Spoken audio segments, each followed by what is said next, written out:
So today I want to speak to you about John Paul II and my experience of him, the ideas also of him that have been more helpful for me throughout my priesthood. And I wanted to begin with Totus Tuus.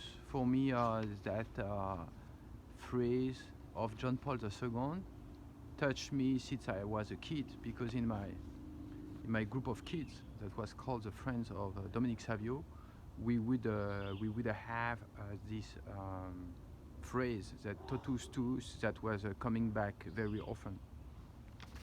And we know that Totus Tuus ego sum et omnia mea tua sunt, accipio te in mea omnia prebe mihi cor tuo Maria. I belong entirely to you, and all that I have is yours. I take you for my all.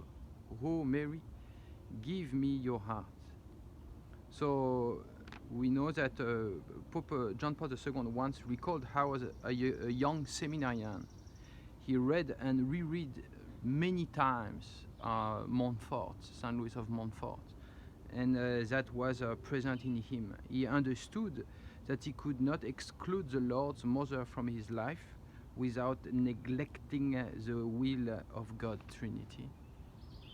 So all that talk is influenced by that phrase of belonging totally to Mary. As I was a kid, what first touched me about John Paul II was a mass we had with my family in the Vatican, in the big Basilica of St. Peter. And then we were sitting far of the Pope, but still at some point in the celebration, I was looking at him very attentively with my binocle, and then he was. I had the impression he was looking at me personally. Probably it was just an impression, but it touched me how personal that he was with persons. I felt seen as a person. Then, as a seminarian, I was challenged because I felt the need of experiencing more Christ, to have a personal experience with him. And you know that there was that letter that he wrote. It's called Mane Nobiscum Domine, Mane Nobiscum Domine. And I was there in 2004 when he presented that letter. And it was speaking about the disciples of Emmaus and how their heart was burning when the Lord was explaining the scriptures to them. And so then it became a starting point for me to remember the burning heart moments of my relationship with the Lord since I was a kid. And John Paul II was the one presenting his letter to us, reading to the crowd, and I felt touched by that personal encounter with the Lord. Then a little bit later, when I was ordained a priest, I was trying to figure out how to present confession and the mercy, and this is a Dives in Misericordiae, rich in mercy. This presentation of the mercy of the Lord touched me, and especially there was something about some emotion and some feeling that the Pope John Paul II was able to point out. It says then that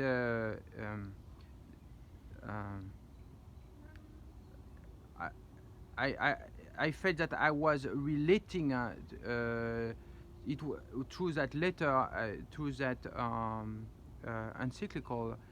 It was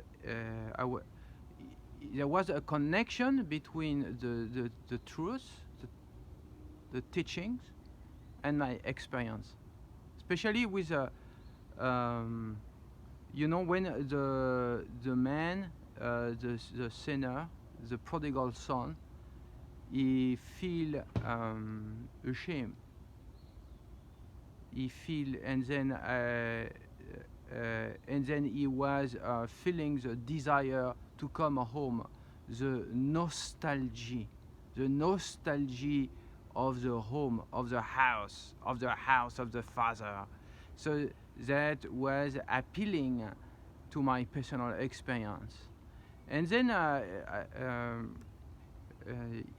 as a religious, a lot of us here, we have been becoming more familiar, thanks to Father Tad, with the letter, with the gift, the givenness, the letter on the givenness that was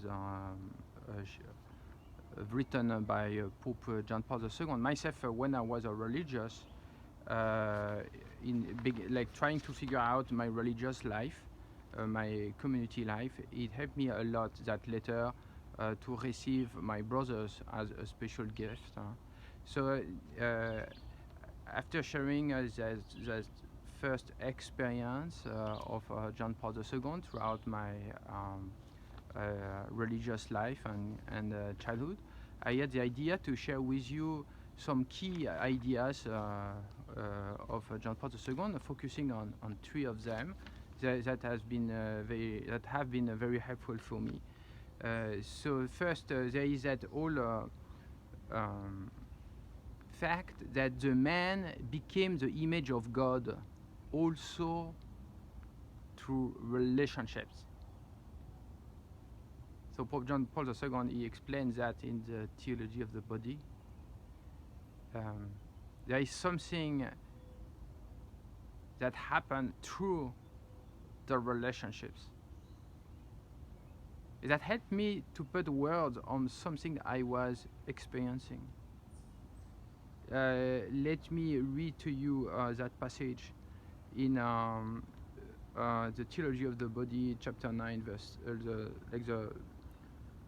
in the part 9, chapter 3. We can deduce that man became the image of God not only through his own humanity, but also through the communion of persons, which man and woman form from the beginning. The function of the image is that of mirroring the one who is the model, of reproducing his own prototype. Man become an image of God not so much in the moment of solitude as in the moment of communion. This constitutes perhaps the deepest theological aspect of everything one can say about man. So there is something that in my relationship with the Lord depends of my other relationships.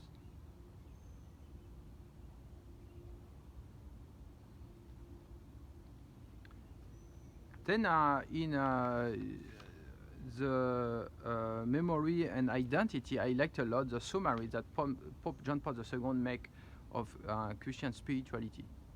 You know, there is a way to make a summary of spiritual life, a classical one, the purgative path, the illuminative path, the unitive path. So Pope John Paul II, he has that simple way to explain it. Let me read it to you.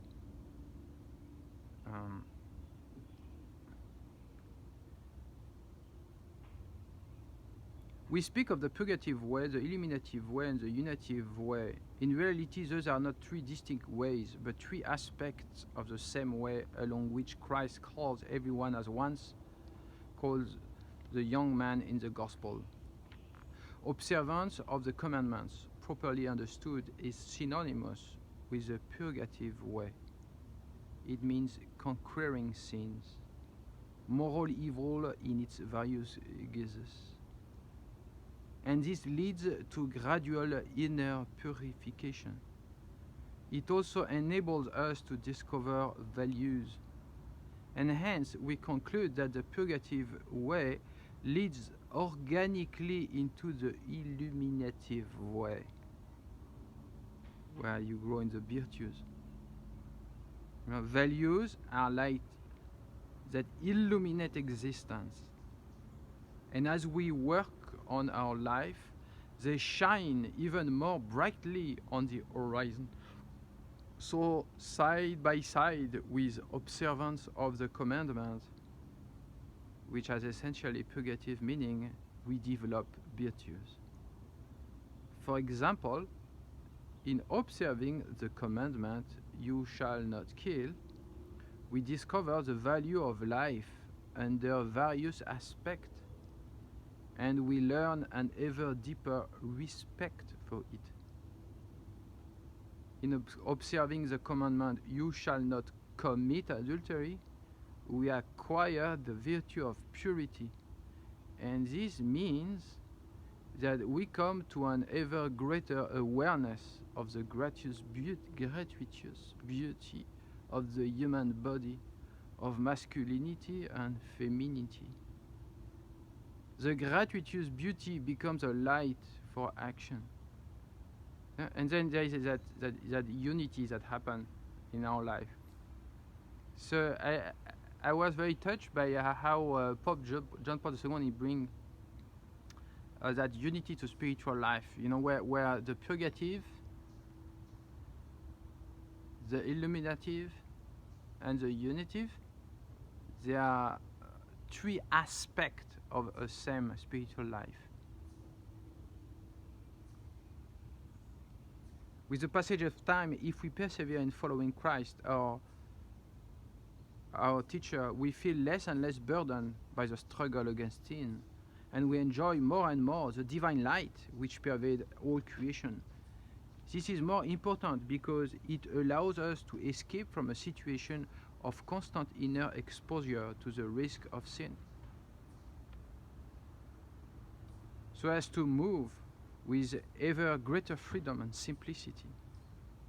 This characterizes our relations with other human beings, including those of the opposite sex.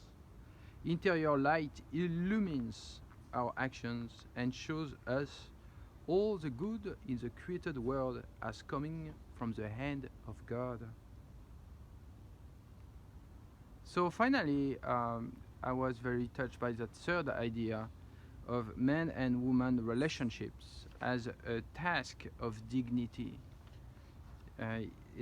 Because as a priest, I'm always called to be in a relationship with woman and the gift that each one is.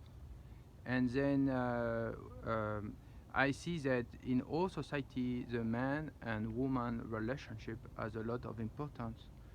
There is that phrase that guided me a lot. In the Sermon of the Mount, Christ assigns the dignity of every woman as a task to every man. And he assigns also the dignity of every man to every woman. Upholding this dignity is assigned as ethos to every man, male and female. It is assigned to his heart, to his conscience, to his look, and to his behavior. So you remember how we introduced with totus tuus, those words that John Paul II was using a lot. So you can see how this totus tuus, this being to marry, led him in all the personal dimension of his ideas. He's being entrusted to Mary and receiving Mary in his life led him to a beautiful expression of the gift of relationship, to go to the Lord and to be enriched by the Lord, to grow in our relationships. So I wish you a very good week of the Pentecost.